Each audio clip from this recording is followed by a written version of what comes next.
Hey everybody, this is Blake here, and if you're wondering why I have this towel on my head, it's because I just went out swimming and my hair, or what constitutes as my hair, is wet, and I don't want to get this chair wet, so that is why. So if you clicked on this video only to know what in the hell I was doing, you could leave now. For those who want to know my opinions on San Andreas, well, that's actually pretty easy. I went into this movie thinking I was going to get just an ordinary disaster flick. Competent, but not very remarkable or memorable or exceptional, whatever word you want to use there. And that's pretty much exactly what I got. San Andreas resembles every disaster movie that's come out in the past 10 years, particularly the ones by Roland Emmerich, such as Day After Tomorrow in 2012. Yeah, there are some differences, but as a whole, nobody's going to really remember this movie. Script, very conventional. It has all the cliches that you would expect to find in a disaster movie.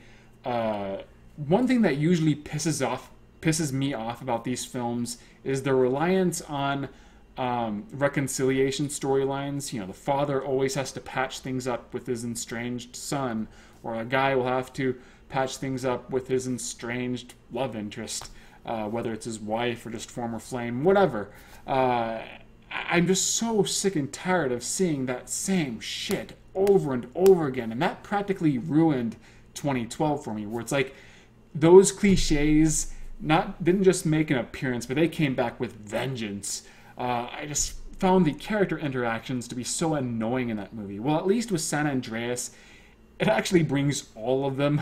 You have The Rock trying to make up with his ex-wife. You have The Rock trying to improve his relationship with his daughter. You even have a dead kid subplot in there. So good job, movie.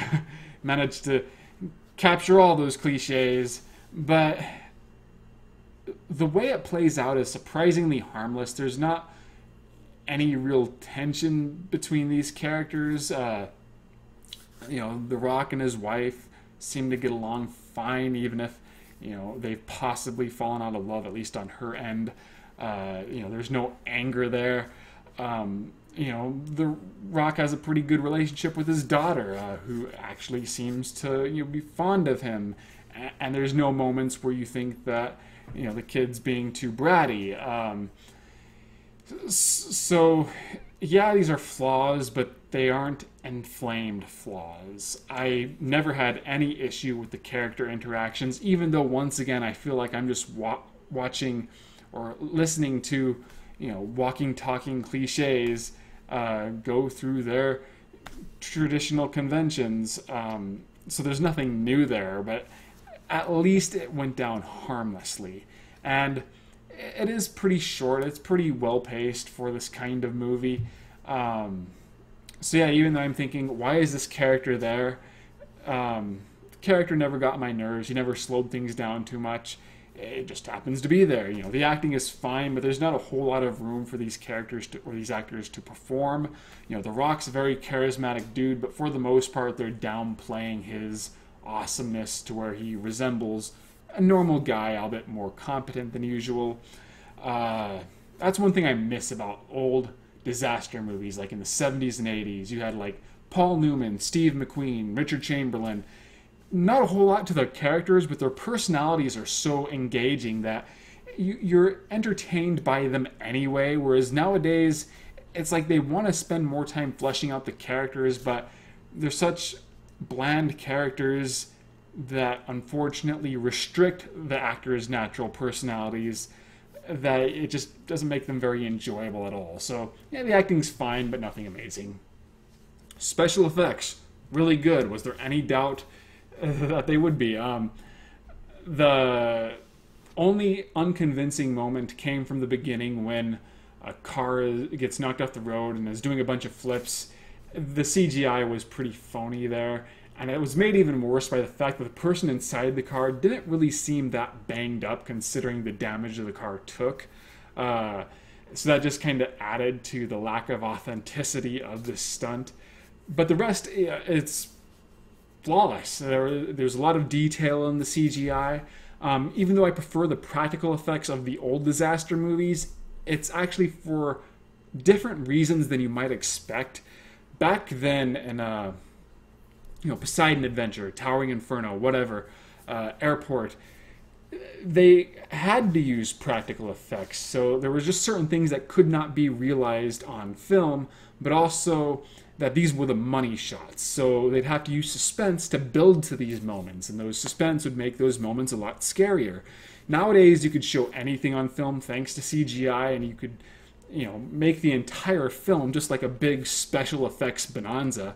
So they don't really spend as much time building to these effects. They just want to bring out the awe of the visuals while never really making you scared of them. But one thing I did like about the action sequences, which are, by the way, very well edited, very well shot, I had no complaints about how the action scenes played out.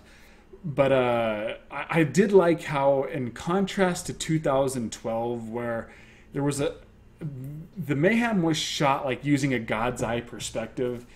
Like, as a viewer, we were watching the world get destroyed, but we were not part of this world. We were an outsider looking in.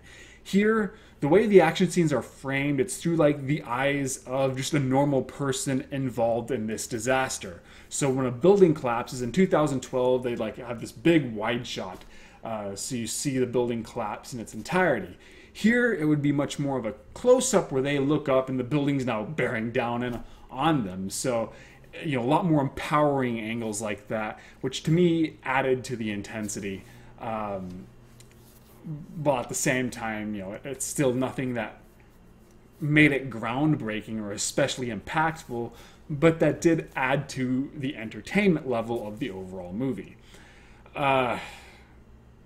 It really does feel like at one point this was meant to be an ensemble piece, because there's a lot of useless characters and subplots.